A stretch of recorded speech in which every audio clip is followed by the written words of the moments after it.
Welcome, everybody. Okay, welcome to my voice lesson channel among many of my different projects online. Today, I'd like to talk about singing and vocal technique a little bit. It would probably be better if I had some sort of guinea pig, somebody to demonstrate, and I do have many videos of students and lessons that I would have to go through to see if I could find some examples of teaching. All right. Hello, everybody. Today we're going to be talking about voice. It would be better if I had a little bit of a example, a guinea pig, a student in front of me to be able to demonstrate. A lot of times voice teaching is one-on-one and you get to work on whatever issues a student has. If the issues are pitch, or if the sound is too breathy or is too strident, work on getting them to sing full-bodied and free, and getting their vowels aligned and their diction and certain techniques that I would like to instruct them in. For instance, one of the ideas that many choral directors work with is to sing on the vowels. To sing on the vowels means you're not singing on the consonants. It's so easy to chop off a consonant. Like, for instance, what do you get when you fall in love? What do you get? There's no what do you get?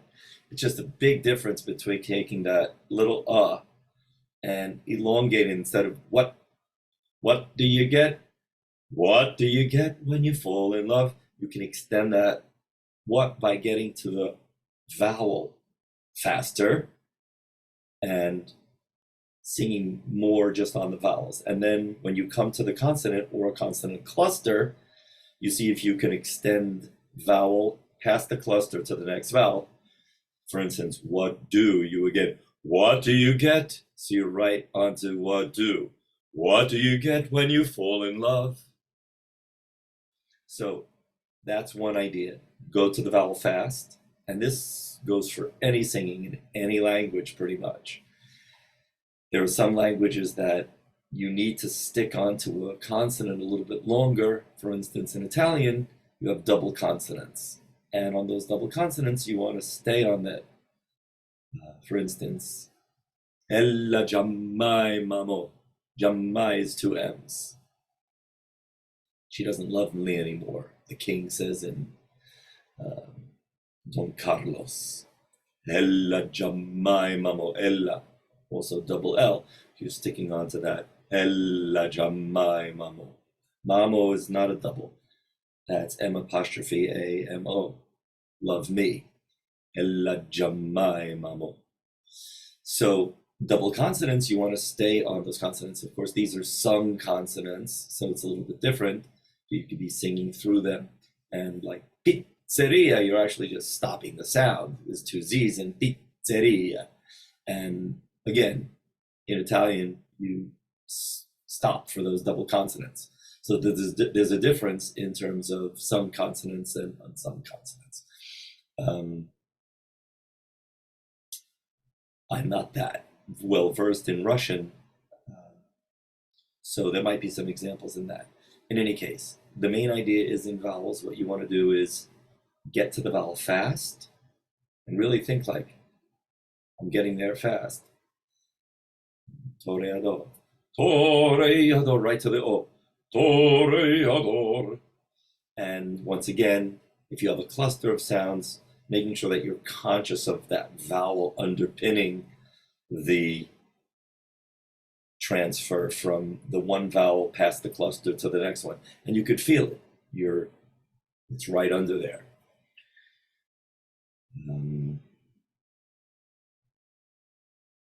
Trying to think of another example. I was thinking of the trolley song. I have to look up the lyrics for that. In any case, I could look up some examples in our next video. So that's one of the things.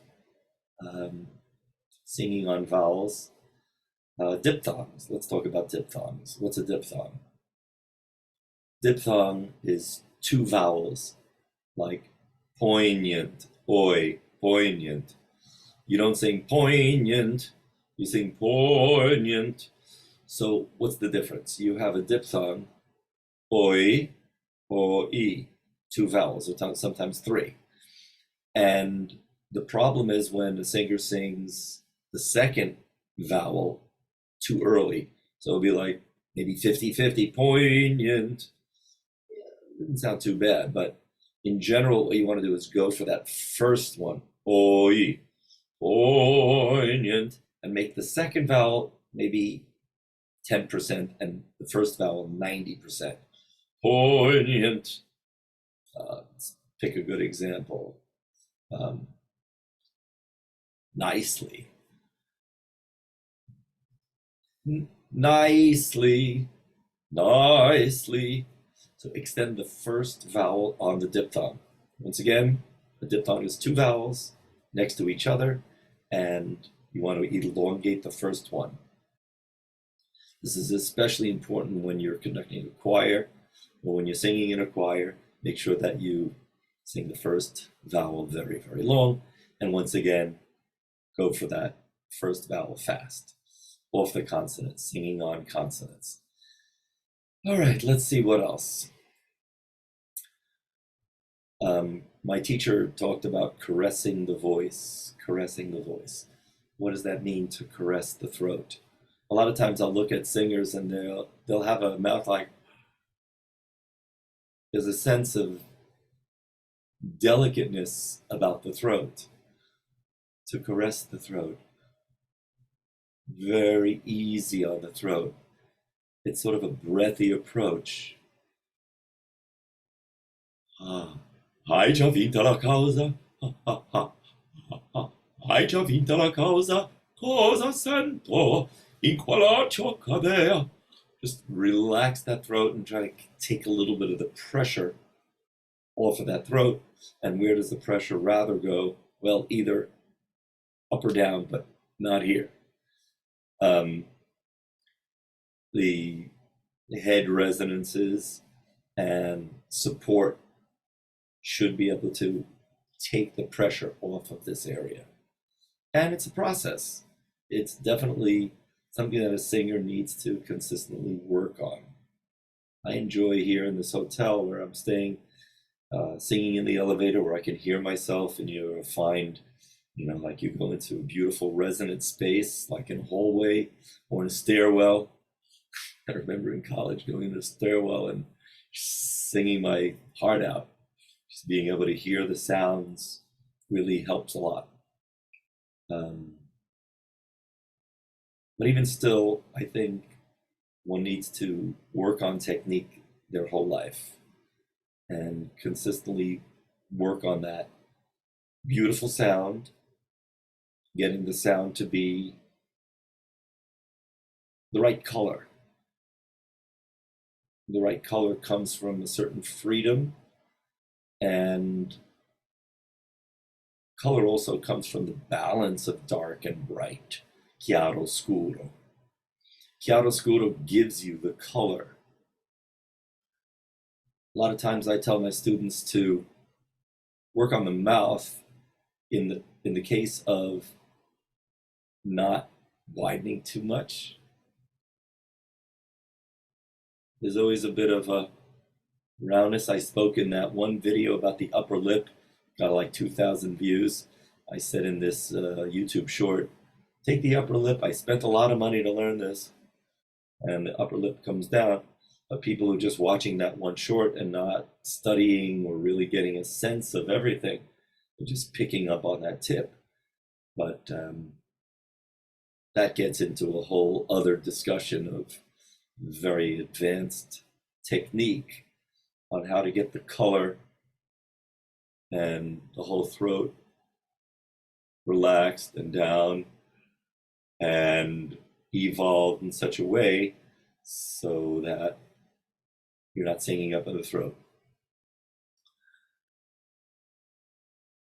All right, so we talked about caressing the throat, and chiaro scuro, chiaro scuro. Balancing dark and light. Now the bright vowels go on a continuum from E, O. If you ever heard a cat meow, meow. In general, you don't want to sing meow because that's in the throat, but the vowels are bright to dark on a continuum from E, A, O, U. E is the brightest, A is in the middle, has a balance of bright and dark, and O is completely dark. There are some students where I hear them just too bright and I really want to bring them into a darker place and a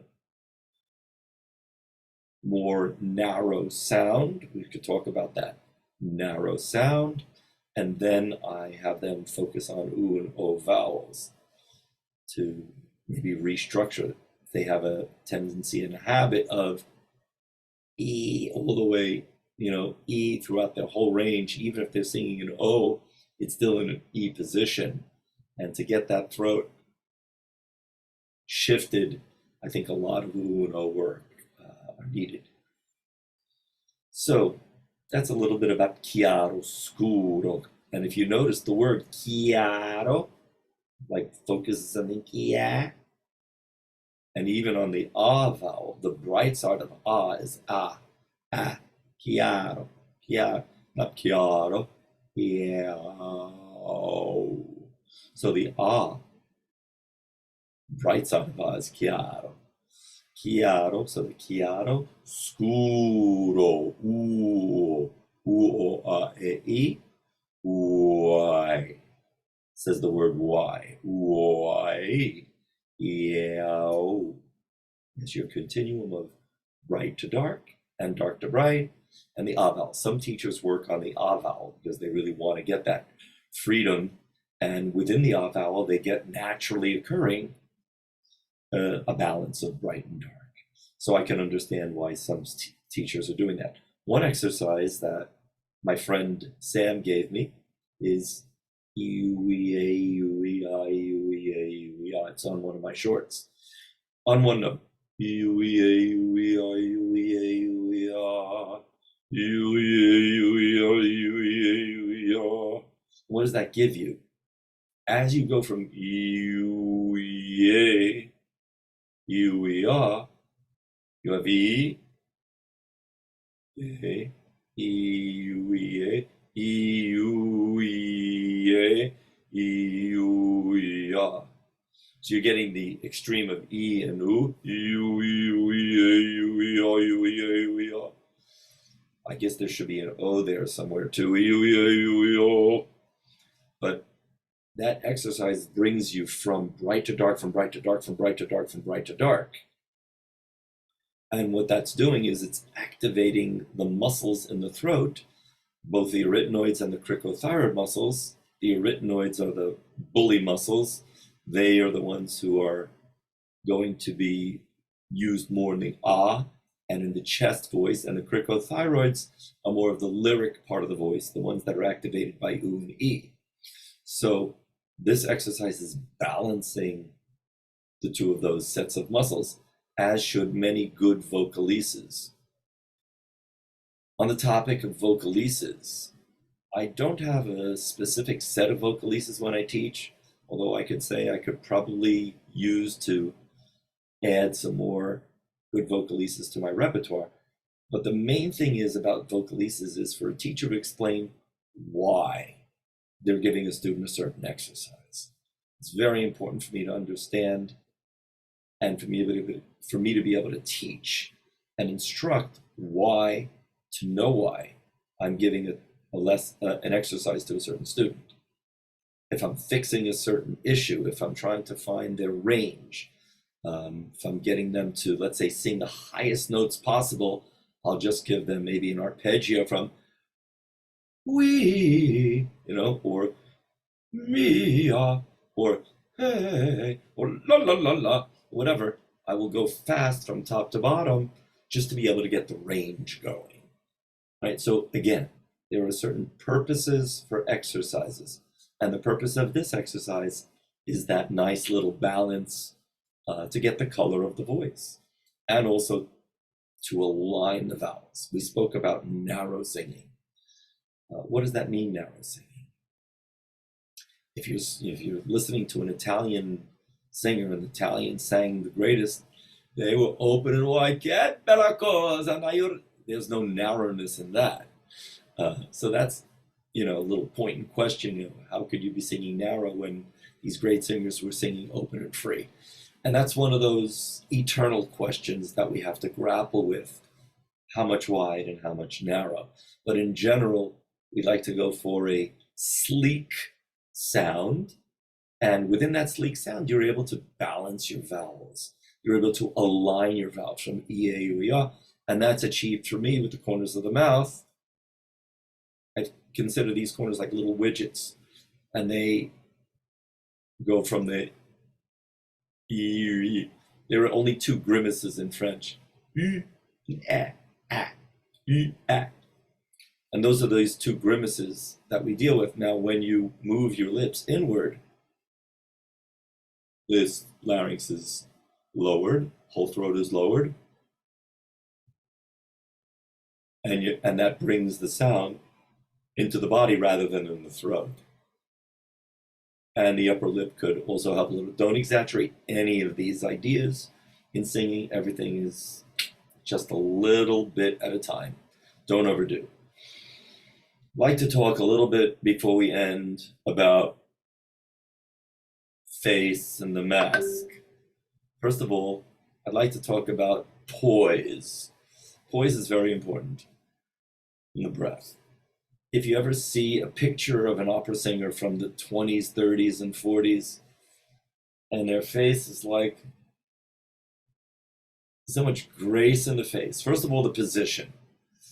It's high, not from the jaw up, but sort of the angle of the face is sort of on an angle back a little bit. It's not this way, as if they're projecting to the last row of the Metropolitan Opera. Okay, and cheeks are a little high. It's like a gentle smile. It's like there's a combination of cry, like a sweet smile of, like they say, like breathe in a flower, right? So there's that, the position, grace of the face. And that has to do with posture. And my friend reminds me about how important posture is in singing. Get those shoulders back. Now, we don't want to be military because that's going to block your diaphragm. So there's a balance. It's like relaxed, open, relaxed. No tension. No tension. Well, just a little bit of tension because it's a balance. Don't forget, we as singers are athletes. We are athletes, and how quick we are to. Somebody trying to reach me in the middle of my lesson? All right, we'll take a little break here.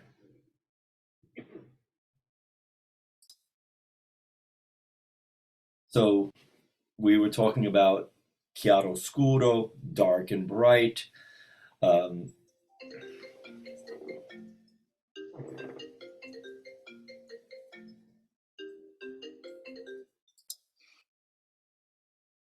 All right, sorry about those couple interruptions there. So basically, a couple of ideas for us today is to understand full body, to be able to sing in the body and take the pressure off the throat. Once you have leaning on the body, using the corners of the mouth to make sure that the sound is going down into the body. And we were going to talk about a little bit about the mask and the upper resonance. We started talking about the face, the angle being poised, this poise, sort of angle up, cheeks a little bit high, everything small, not too big. We could talk about the nasal resonance and resonance in the cheeks, and even finding resonance up in the soft palate going into the forehead. The back is very, very important. Getting the sound full so that you actually are resonating from the back. I have this image that the back is like a, strong, solid space, and the front is porous, very flexible. So if you have the back, then that's your really the place to resonate from, like a bouncing board. And then the front is free. These are all imagery. The whole concept of singing with images is a sort of a battle between the scientific approach and the old bel canto approach. Um, I don't have too much of an issue with understanding the science as long as it's going to bring you into a really beautiful, beautiful, free and full sound. The whole issue about science versus bel canto, science, a lot of the science people bring you forward, forward, forward, but they don't tell you about the back. They want you to have that front resonance, but then, what's happening with your full sound. The Russians, they talk about the back. They have big sounds. The whole Eastern Bloc, all the Bulgarian, Polish, whatever, Romanians, all these people, when they sing, it's a full sound. They get it. Could be, if you want to generalize the American singers, they may not lack that. And certainly the people in the Eastern Bloc are getting those jobs in opera because of their full sound. So, but on the other hand, they're coming for a cheaper price. So, it's a balance. I'm just committed to proper singing, good singing, and as a singer, you want to pursue truth and you want to be as good as you can be. The whole concept that I learned in college is to merit and earn something. It's called meritocracy. So I don't know any other way to success other than earning it.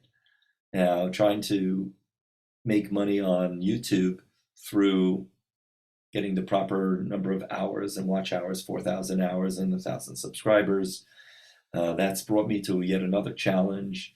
And that's sort of why I'm making all these videos, not only in voice, but music theory, and posting a lot of music on Jewish music that I produce, replicas of, covers of current Israeli singers, a lot of religious liturgical music called cantorial or chazanut. I have many playlists of that music as well. I've written a lot of arrangements here while I've been living in Israel for the last 2 years for cantor and choir. And I do teach. If anybody's interested in taking lessons, I'm happy to give you a free 15-minute consultation. I might request that you maybe write a little something or maybe use part of that for promotion. So please contact me. You can see my email in the channel description, and look forward to possibilities of teaching voice lessons for private students who are interested. And you can get a try if you'd like to do that. And meanwhile, I just ask you to subscribe to my channel and hopefully answer some questions if anybody has any questions. But the best way, really the best way to ask the question is by example. Have somebody in front of me for a lesson, even if it's on Zoom. Sometimes there are problems with Zoom to be able to hear high notes, but I think that a lot can be accomplished in a Zoom session. So once again, thank you for checking me out. Please like and subscribe and comment. That helps in the, all of that good stuff. And look forward to seeing you in the next session.